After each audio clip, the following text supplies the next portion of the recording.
Welcome as we continue our study of Colossians in chapter 3, verse 24. Knowing that from the Lord you should receive the reward of the inheritance, for you serve the Lord Christ. So knowing is Edo, and that's different than gnosis or epignosis, which we've seen a few times before. Edo involves sight and knowledge, so really perception might be a better way of translating it, or at least thinking about it. I would probably still say knowing, um, but you could say perceiving that from the Lord you will receive the inheritance, a reward of your inheritance. Either one would be acceptable, but again, just knowing that perception is really the primary thing here. And then receive is apolobano. That is comes from apo, which is from. We've seen that plenty of times before. So off or away from. And then lambano is to receive, or it's really to take. So it's always translated receive, and we tend to think of it as receive, which has a more passive connotation than this word has. This word is more active than just receiving, and so it's basically it's seizing a hold of a gift that's given to you.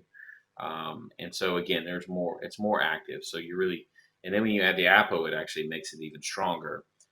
You're taking it from. So God is, He's giving it to us, and we are taking it from Him. Sort of at the same time. Which is not really that hard to envision. If you get offered a really awesome gift and you know it's awesome, you're active. You're gonna go to the giver and get it. And then so reward is antipodosis, and this comes from anti-apodidymai. So anti is um, in turn, maybe opposite, and then apo is from, and didymai is give. So to give away in turn or repay. So um, we think of it, translate it as reward, but it's really um, God returning something to us.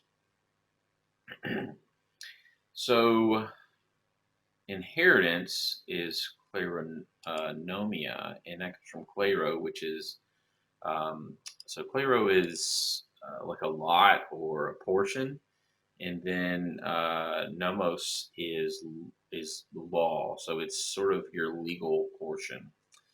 The last word that we want to look at is serve, and we've seen the root here before. It's dolos, which is the word for slave.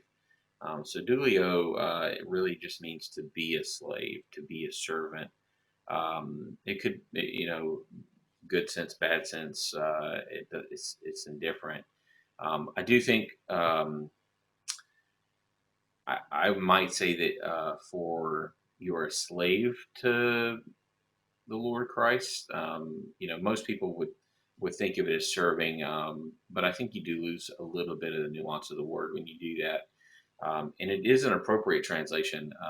Romans actually says that we were once slaves to sin, and now we're slaves to righteousness. So once He saved us, He has bound us. Hence the slave term. He has bound us to our inheritance. And so that inheritance is a place in the kingdom. And so we perceive that we are going to receive that inheritance. And so the sort of payment in turn, or repaying, is really um, he's repaying us our inheritance, because we are bound to Him because He saved us, which is kind of an interesting thought that He's repaying us for that. But that's what it is.